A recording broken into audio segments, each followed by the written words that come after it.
Coach Hump, one of my favorite people ever to run into. Well, thanks. Okay. Well, you're a Jedi. Let's just get that out of the way. You're like a Jedi wizard, right?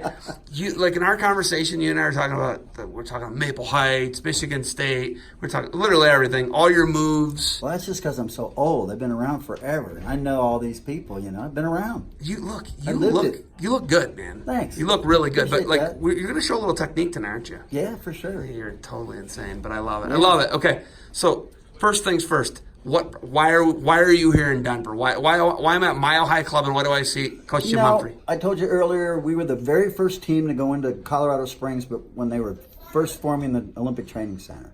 So I've been coming to Colorado since the 70s. And so we had training camps here in 88 when I was the head coach. We had training camp here for 5 weeks. We had all our world team training camps were here. It was great. And then it's, you've been to Indiana. It's cloudy and rainy and cold, and it's sunny here 300 days out of the year. And so I love that about it. And then the wrestling's really starting to take off here in Colorado, which is really fun. You got some really good young guys, and I'm working with some great guys from Cornell. They're 2 All-Americans, and they're great guys, and they've got good technique.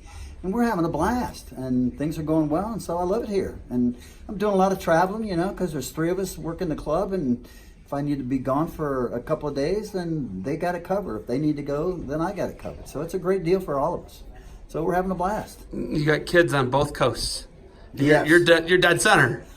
I am, and that's a bummer. Reese is in Jersey now, and he's doing a great job at the New Jersey Regional Training Center, and Jordan's doing a great job at Titan Mercury out in L.A. So I see him, when I can, see him at a lot of tournaments. We all go to the NCAAs, and we all went to the Worlds last year, and I was out to Rutgers for the Final X, and so they were both out there.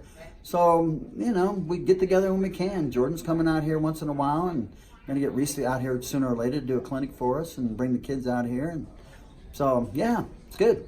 This club, the coaches, the young coaches, the young 20-something coaches here that are helping these kids out. They got a sleeping giant here, in my opinion. I think the metro so too, area is almost 3 million people. Yeah. Right, so they've got 4 different locations. How they're running that, I really like what I'm seeing. Yeah, it's great. They're good coaches, and it's a great organization. And I was happy to join with them when I was doing the club. I was doing Humphrey Wrestling here at Chaparral, and then we met with those guys and said, well, let's do this together. And I said, yeah, that's perfect. And so we're coming, and it's going great. Normally it's a little bit out of season right now. But we started out with maybe 10 kids, and during the wrestling season we'll have 40 kids, sometimes 50, and just really good kids, Some of the kids from the other, wrestling come down here and just when they can make it. So it's doing real well. I think our kids are improving, and that's what it's all about, is helping the kids get better. Okay, you've been to 55 countries.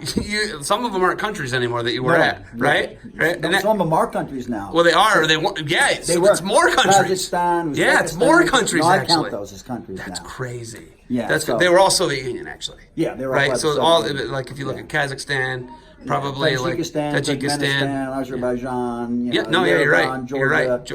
I've been to all those, and that's we were in Azerbaijan a couple years ago. I took Reese and David Taylor and went to the tournament there, so that was fun.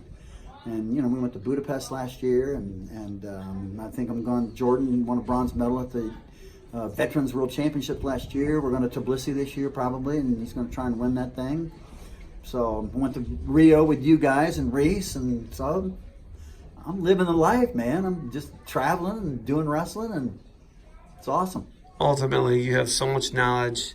I was joking with these guys. I'm like, you forgot more wrestling than I know in our conversation, right? Like your knowledge is so expansive. Well, like it's incredible. I was lucky to be with a bunch of great guys. I coached the Schultz brothers. I coached Andre Metzger. I coached, John Smith at his first world championship and his first Olympic championship, and Kenny Mundy. I've been around some of the greats of the U.S. And it was, at the time, we were just battling to be, world class and be at that level. And so we spent a lot of time discussing technique. And I remember at Oklahoma when it was Dave and Roger Frizzell and Andre Metzger and Mark Schultz. After practice, we'd sit down and talk about what happened at practice. What did you do in this situation? How do you, show me what you would do if the guy did this to you. And we got, we focused on technique. And I think it was really beneficial because those guys, we won a lot of medals. And I coached the world team in 80, I was the assistant in 85, and then 86 and 87. We won 7 medals in 86 and 8 medals, which is the most any U.S. team has ever won, in 87. And then we didn't have a great Olympics. We won 5 there with 2 champs. It's pretty good. Mark Schultz got hurt, blew his knee out in the first round. And Jimmy Shear was winning 9-0 and got pinned. If he wins that match, he's in the finals with a silver medal in his pocket. So yeah, well, that was kind of a bummer. How do you impart that knowledge into this generation, right? You have grandkids. How do you take all that just like amazing, expansive amount of knowledge? You just break it down, and you to me, I think you have to drill. You know, when I was at Indiana and took over that program, that was the worst program in the Big Ten for 5 years. They were last 5 years in a row. 5 years later, we're running up to Iowa and 8th in the country, and we did 50 high crotches every day for 5 years. And we went from being terrible, and I didn't have any.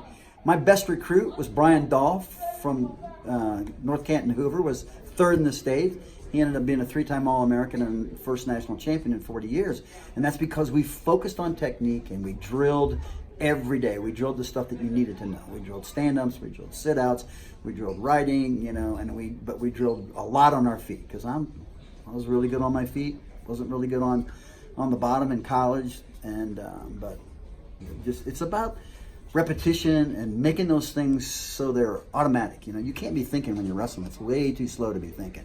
If a guy shoots on you, you can't think, "Wow, he's shooting on me." Yeah, he's got your leg on your back. So you got to just drill it to where it becomes reactionary. It's all about reactions. Basics and muscle memory. Basics literally is what I just got out of that. Absolutely. Right? That's exactly right. And it's all about the basics, you know. And we really broke down the techniques. When I show my high crotch, I'm showing everything for a specific reason. I can tell you and do tell them why you're doing it this way. So I got my first 4 rules of wrestling is head up, back straight, hips in, pressuring your opponent. That follows every situation, whether you're on the bottom, whether you're on the top, or when you're on your feet. So I'm yelling all the time. That's the most yelled thing in this room, get your head up. You get in these scrambles and I'm yelling, get your head up, get your head up. Whoever gets their head up usually wins. And it's because it works. And so, you know, I've been doing it for 50 years. So these are all things that have worked, not just for me, for a lot of guys a lot better than me. But, you know, Dave and Mark and Metzger and I were sitting around making up ankle laces, making up ankle lace defenses. Just we're on the cutting edge all the time. All right, they're going to need you out here for some technique. You got anything else for me? No, that's good. I mean, these guys, it's great. We got great kids coming in here, and they're having fun. Try to make it fun, but they're working really hard, and they're getting better. I can see it every time. We had some great practices this week already, and that's what it's about, just helping the kids get better.